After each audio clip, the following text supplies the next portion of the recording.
Welcome to another lesson of the Focus on Contentful course. I'm Marcelo Lewin, the Headless Creator. As always, you can get a hold of me, Marcelo, at headlesscreator.com. Today, I'm happy to have Zoe Ventura Martinez. She's back. We had a great podcast interview with her, and go check it out on headlesscreator.com.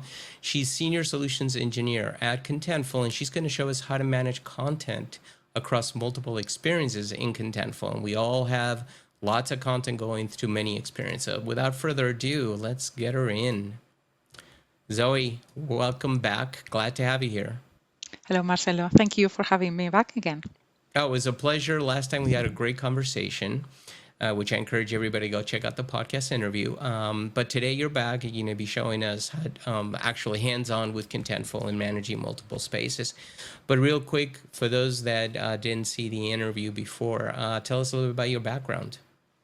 Yes, so originally I studied translation and interpreting, and with the excuse of traveling around, living in other countries. And then when one of my first jobs when I came to London was in customer support for a telecom company. From then I moved on to a SaaS company, Hootsuite, where there I promoted into implementation or onboarding manager. And then after several years on that part of the customer implementation side, I decided to move to the pre-sales and join the solution engineering team at a startup here in London as well. And then after another SaaS company, I moved on to Contentful, where I've been for a bit more than 2 years, almost 2 years and a half. 2 years, wow. Mm-hmm. So tell us a little bit, because we've learned a lot more about you in the previous podcast, but what's like your favorite hobby or what's your favorite hobby? I love gardening. I think I spend so much time in front of a computer, That you want to get your hands surrounded on. of digital things. Yes, that I Yeah. like the manual hobbies, no, like gardening, crafting. Yeah, That's trying to awesome. balance, my energy there. Yeah, I love that. I'm the opposite. I kill dirt. I can't even grow dirt. I'm that bad. So, but I mean, we have a couple of trees, like a nectarine and plum tree, and that works. Yeah, it works. But yeah, far from that. Anyway, Yes. awesome. So why don't we get started? I'm showing your screen here. For those of you watching live, if you have any questions, go ahead and put it in the chat. I'll go ahead and ask Zoe. Zoe, I'll jump in, if I have questions, but I'll let you get started. Thank you, Marcelo. So, following our discussion the other day about how organizations manage multiple experiences and the different challenges they encounter, potential solutions to them, for today's example, of a organization that needs to manage multiple experiences, I have this mock finance site from a mock company that we call Colorful Coin, and well, in the site main landing page, we have the typical marketing assets, no? All these marketing components, so you can get leads, so you can then also promote some of the products, like their different cards. But also on the same site, we have this section with guides and resources that are meant to educate the users about the common topics of this organization, and also to generate traffic. As you can see, the structure behind these guides is very different to the landing page we were seeing before. And as well, we have a support area that contains the usual, help articles answering all the common questions, and then also offering troubleshooting tips, no, and instructions. Again, another a very different structure to the previous type of content. And as you can imagine, the support team that is behind this might have different workflows, different approval workflows, for example, as compared to the marketing one. So this is just an example, and the way it's set up, this one is set up in Contentful, is by dedicating a single space for each of those teams that are in charge of those separate projects. Okay. In my demo, I've got a space for the marketing team where they, this space is the one that is powering that marketing section, all those marketing landing pages, and also controls the global configuration of the site, like the footer, legal pages, and things like this. Then I also have a growth space that is powering those guides, those sections with resources, and also has the default settings for this dedicated area in the website.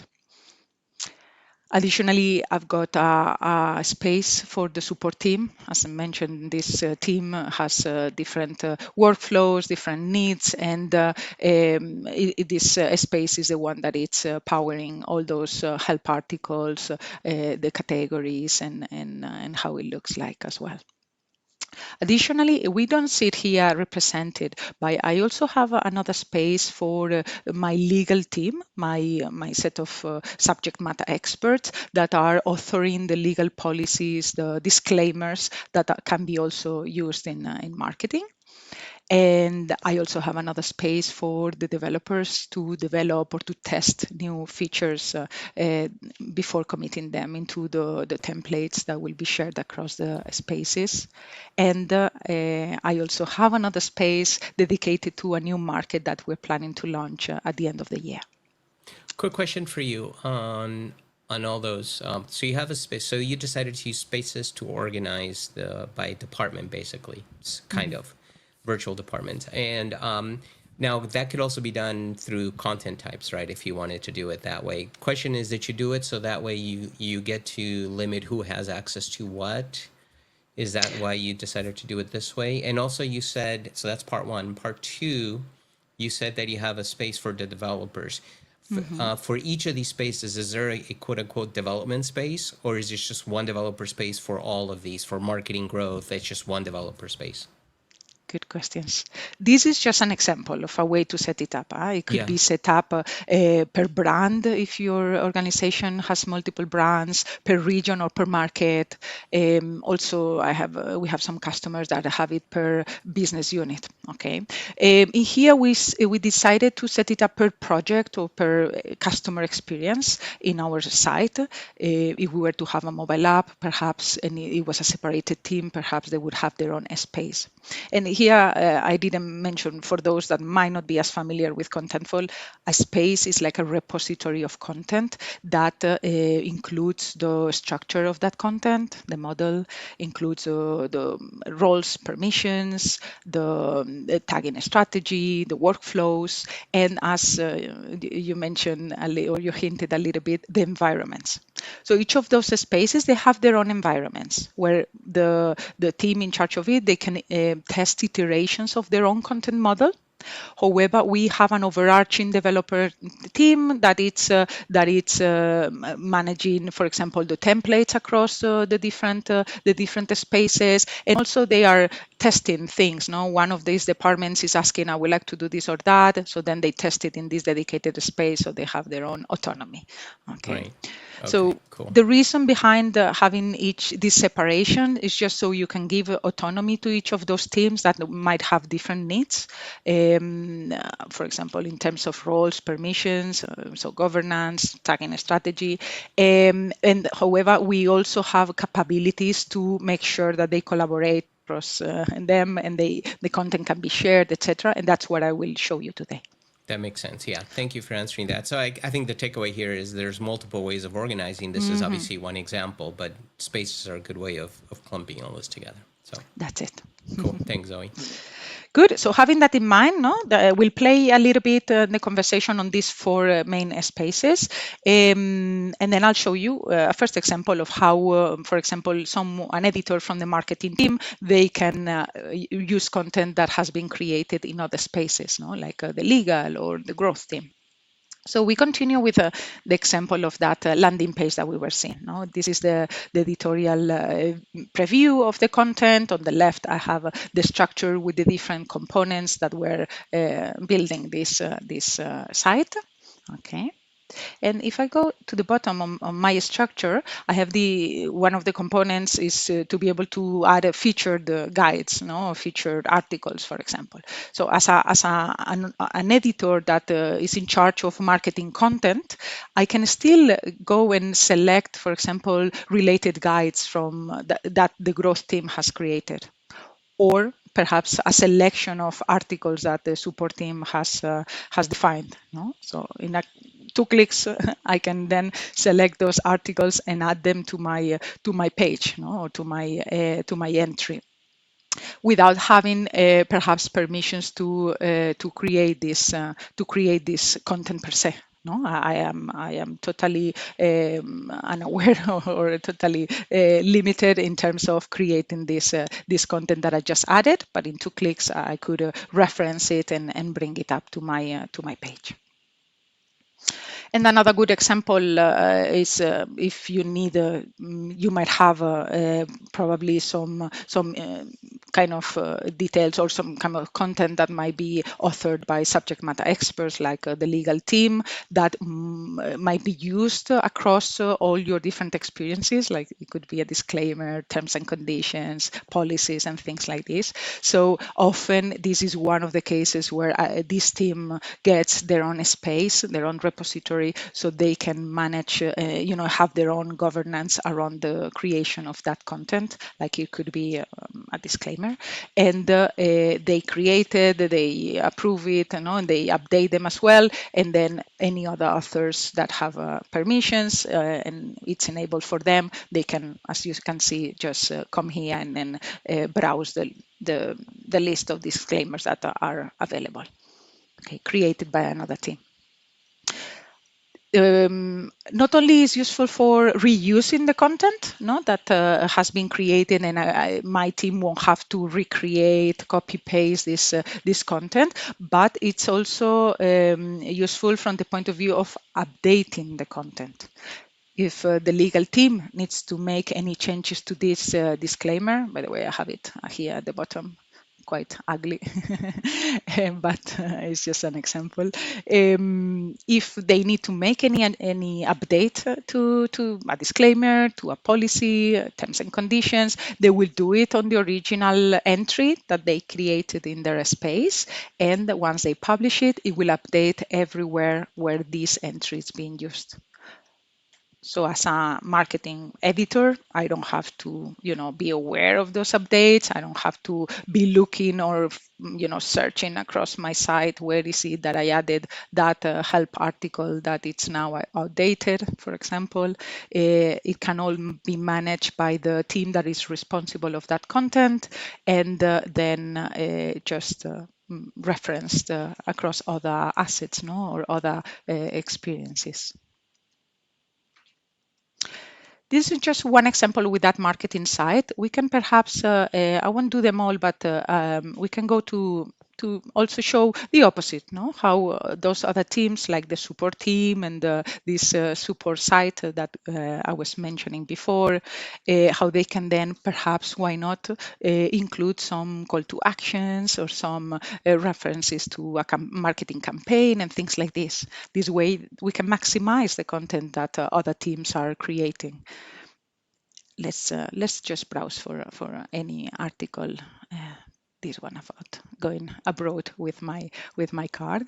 I'll do, as you see, they have a complete different structure that in this case, the support team has decided about it.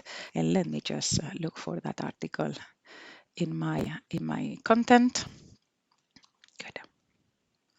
And in a similar way as we were doing before, I can then work and perhaps if on our model or structure we have added, we have perhaps a space for adding other type of content that is referenced, I can then just as a support editor, I can then now look again, perhaps relate to the guides that the growth team is creating, or as I was saying, select from what the marketing team have been working on. No? Like perhaps I can add, I don't know, a quote by a customer that it's very happy about their experience abroad.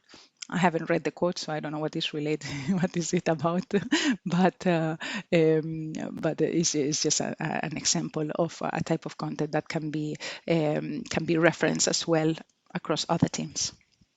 This way, you're enhancing or encouraging the reusability of the content while you're keeping a strict governance, no? Because a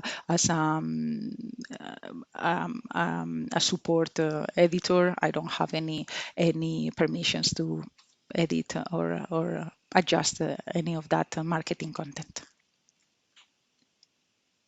So that's one example about, or one or two, a couple of examples about the ability to share content across those business units, across those teams, that are in charge of different projects. Hopefully, sharing it, collaborating, it's going well. Now, perhaps what we want to do is also to make sure we have some standards, and then perhaps we set up some standardization across the different content models, and at the same time also that we learn from the lessons that these different teams have been implementing, from perhaps some changes that they have made, it worked well, so we want to then implement them in other spaces, or in other experiences. So to do that, we have or my design team has created a template of some of the components, some of the content types that can be very relevant to other experiences. Here we have different templates that are based on each of those spaces. They could be a mix of each of them, but I'll take the marketing one as an example, just to show you this interface where the design team and the teams that are in charge of perhaps overseeing all the different experiences and deciding on the model or the structure of that content. They can then pick up any component from different spaces, select the ones that think are useful. In my case, that's it. This is a bunch of content types that come from my marketing site, and then I could install them in any other space. This serves us to, as I said, standardize and have perhaps the same model for a call to action, just to say something, or for SEO metadata, for example. But it's Real quick, also, Zoe, so if you go yes. back, so this allows you to create a space based on content types from any other space, basically. You can mix and match. It allows you to create the content model. Right. The Yes. content model based on content types from other. Yes. Like you can mix one content type from space A, another content type for space B. That's right. Okay. That's So that's right. a great way of sharing across these teams and The- keeping single source of truth. Definitely, definitely. And another advantage is if we want to launch a new experience, like in my case, we want to launch to another region, it's very easily to just now copy the model, the different content types that you decide are the standard or are the foundation, and then instead of starting from scratch, you can start already with a baseline, just copied from other spaces. Question on I'll that. show You you that said in a second. copying. No. So is it actually making a copy of the content type? In other words, what I mean by that is if I update the content type in the original where I created originally, will it update and will it cascade to all the spaces that is using that, or is it actually a physical copy that will never be changed? It's a version of that copy in that moment. You would At that create moment, different any changes copies. you do somewhere else won't affect that. Okay, That's it. cool.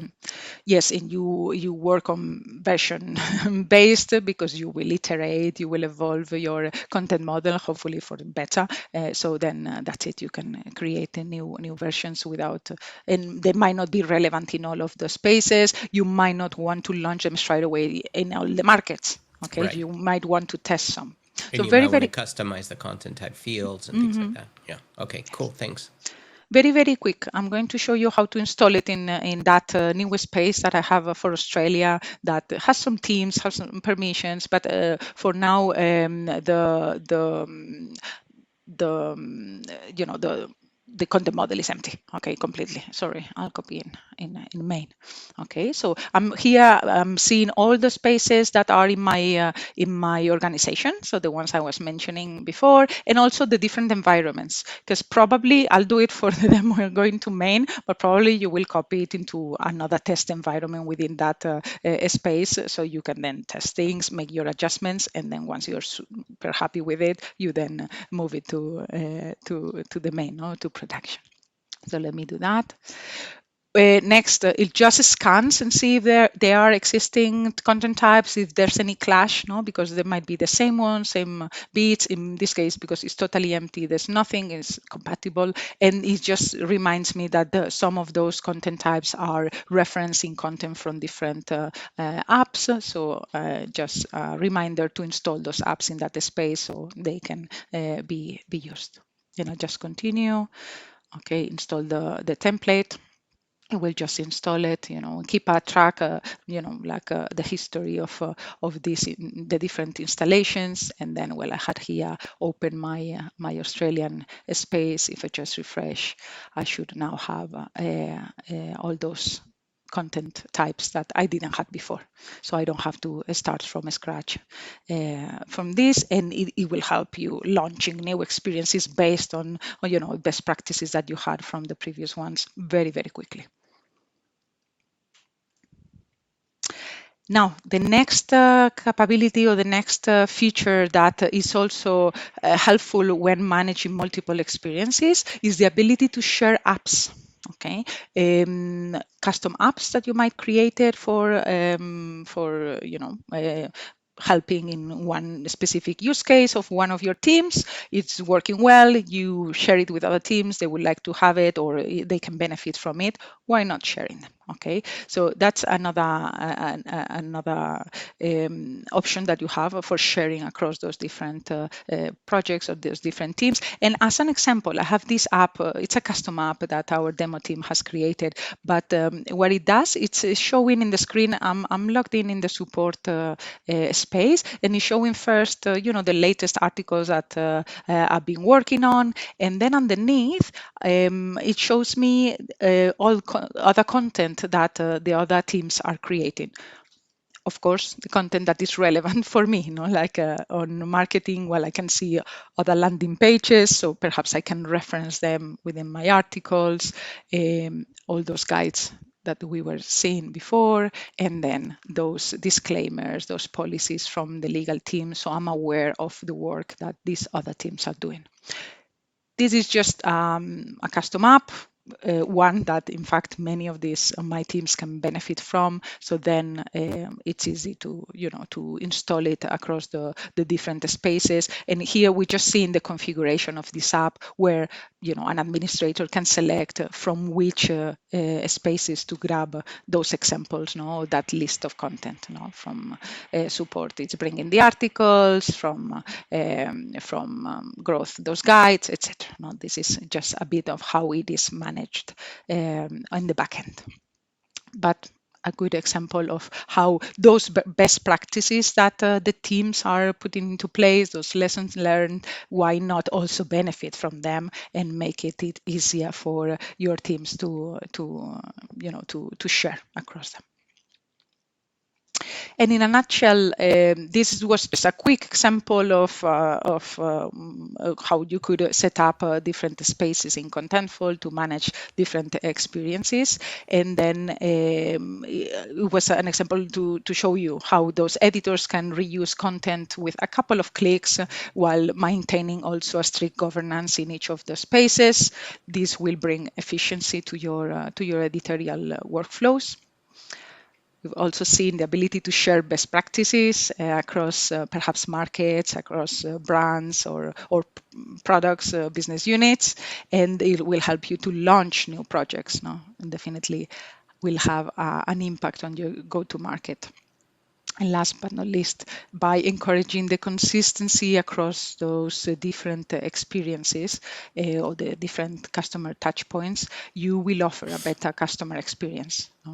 Your visitors will be more delighted, have a much improved experience, and this will increase in your user interactions in terms of page views or perhaps conversions from those interactions with your sites.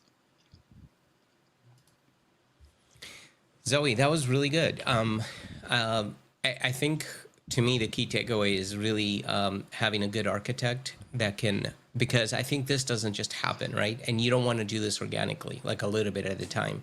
I mean, this you have to think through, right? I mean, you can implement a little bit at a time, but I think the way you showed the spaces and the apps and the content models, I think you need to know, to architect and know that that's where we're headed, and then you can slowly start adding spaces and creating your apps, right?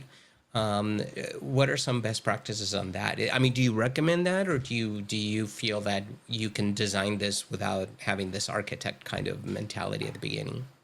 I think that would be the really ideal, but the reality is that many organizations start with one project. No? Then another one either wants to copy and then bring in, and then there's another little project that we've been just doing it more manually. Let's try to accelerate or automate part of the process. So the reality is that many organizations just first start working on those different projects in different spaces, more siloed, and then it's when later on you think of, okay, let's collaborate, let's learn from what we're doing, let's maximize the content that we're already doing, no so we can reshare it across other spaces, and it's much easier also to update. So although ideally you start from scratch and you create this architecture, that's not the reality, but it's no problem. Many organizations are doing it phased out, and it's working.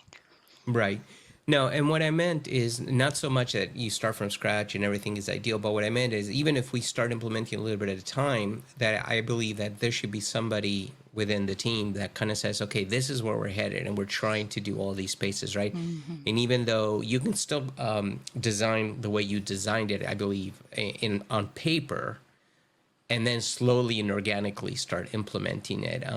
My concern sometimes is, and I know the reality is people just start doing stuff in silos, but the problem is you start doing things in silos and then you end up with duplication, you end up with waste, Yes, ideally you have the main stakeholders coordinating this. Yes, it Right. shouldn't be, And hopefully any. after they watch this, they know to do this.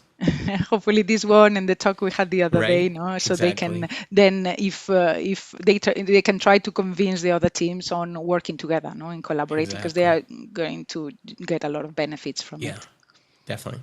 Zoe, a pleasure as always. Thank you so much. I really appreciate it. People can get a hold of you on LinkedIn there. They can That's type right. in your name or go to that URL.